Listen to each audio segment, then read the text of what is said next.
Yes, to top the guacamole off, it's a bit better. Idina Menzel is here, and I am a huge, huge fan. Huge fan. She is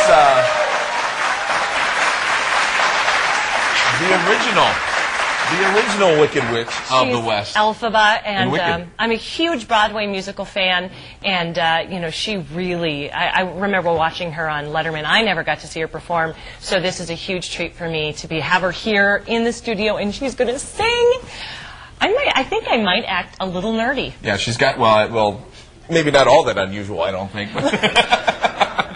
But she's got a new pop album out, so we're going to hear her sing from that. But yeah, I mean, we talk all the time about the performing arts that the Twin Cities has, and of course, you think about what they do in New York and really all over the world. And she actually won a Tony for her performance in Wicked, so that's a pretty big deal. She pretty much created Elphaba, and now all of the other actresses that step into the role have to live up to it. So, you know, that's when you know you're good, is when you really define a role. Yeah, and she's going to be performing at the Fitzgerald Theater tomorrow. All right. Enough of that. Can't wait anymore. I can't wait anymore. Let's bring her out. Please welcome Idina Menzel to the show.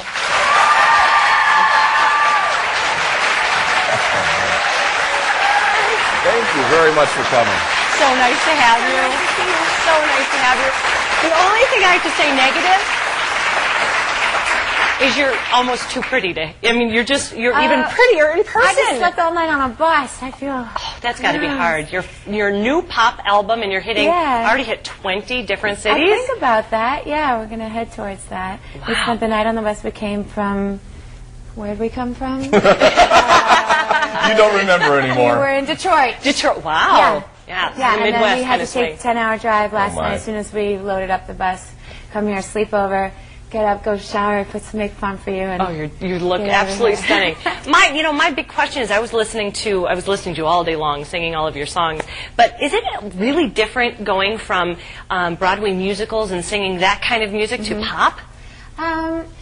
A little bit, but for the most part, it's, you know, I'm just a performer, you know, and I like to get on stage and perform for a live audience, and the same adrenaline happens, and I always try to be as, you know, authentic on stage as I possibly can, whether I'm in green makeup or I'm singing my own music. There's a little bit of a vulnerability thing, singing your own lyrics.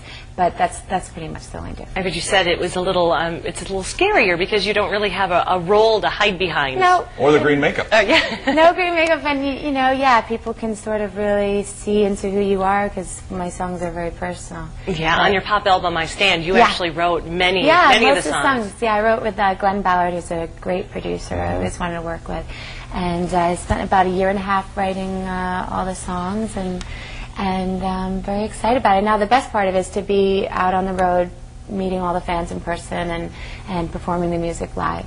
Now, she was in Rent, too. She was one of the original cast members in Rent, and it is hard to believe. You look way too young to be an original cast member. I know. Well, thank you. Of anything, to be quite frank. That snap was very good for my... But talk about a great show, though, Rent. Did you and the cast have any idea how big that show would become? No. Oh, that's us singing. Yes. I can never concentrate when I hear my own voice. I start to hear all the time. Right there, okay. Yeah, it was, no, we had no idea what it was going to be. Actually, I was a wedding and a bar mitzvah singer growing up. In Long Island. By the time I was about 15 years old in Long Island, New York, yeah.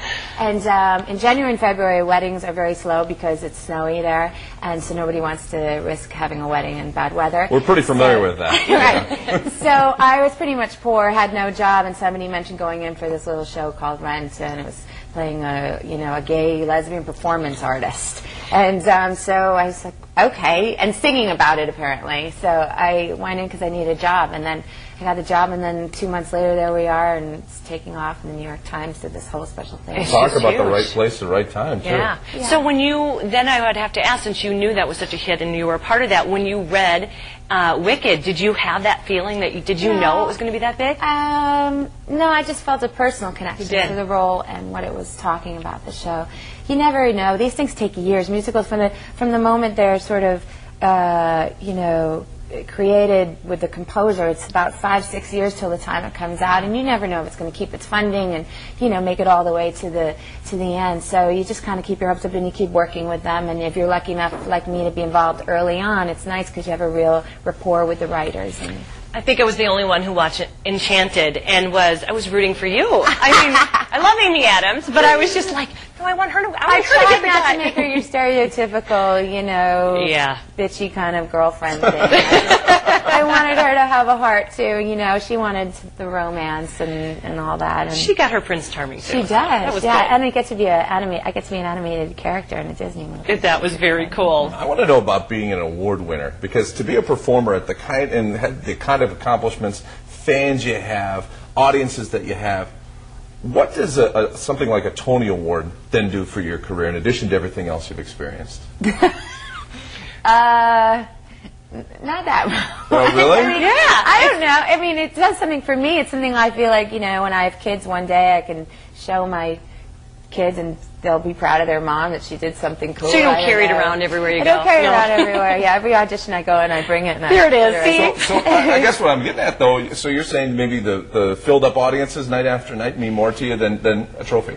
Definitely. Okay. And actually the phenomenon of Wicked and Rent and the sort of international acclaim and just the way it's taken off, there's a responsibility I feel to that status and that I just connect to more than the award. I just think it's more important, and the young audiences that connect with the shows and what it means to them and all that kind of stuff. Yeah, you've really been a part of the resurgence of Broadway again throughout, and just Thanks. some really, really great shows. So excited! I will actually be at your show tomorrow at the Fitzgerald. yay. I'm I'll give very you a excited to be a shout-out part of that. Yeah, please, I would love that. I'll definitely act like a nerd. But you're going to be doing some of your songs from your pop album, Yes. I Stand. I do a bunch of songs from the album, do a couple songs you might recognize from some other things, and kind of put them all in more of a pop context. And it's kind of a fun, eclectic evening. I have some great musicians, Oh, yeah. and we've been having a blast. What does the song itself mean to you?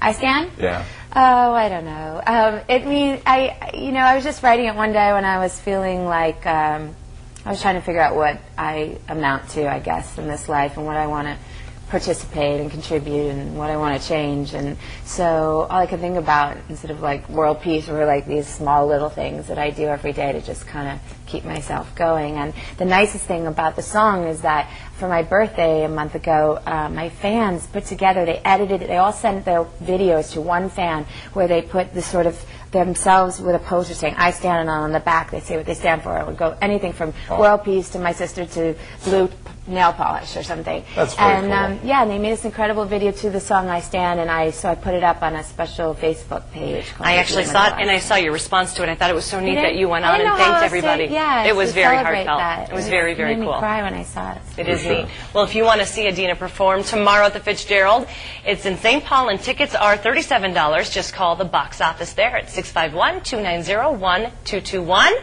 But we are giving 2 members of our audience tickets to the show. They are Sherry Jarrett and Amanda Gummeris. Congratulations, guys. Congratulations, ladies. You'll be there with me. You can act like a nerd with me. Yeah, party with Rebecca. Party That's with right. Rebecca. But good news is, oh, there they are. Congratulations, Winners. ladies. The good news is we are not done with Idina.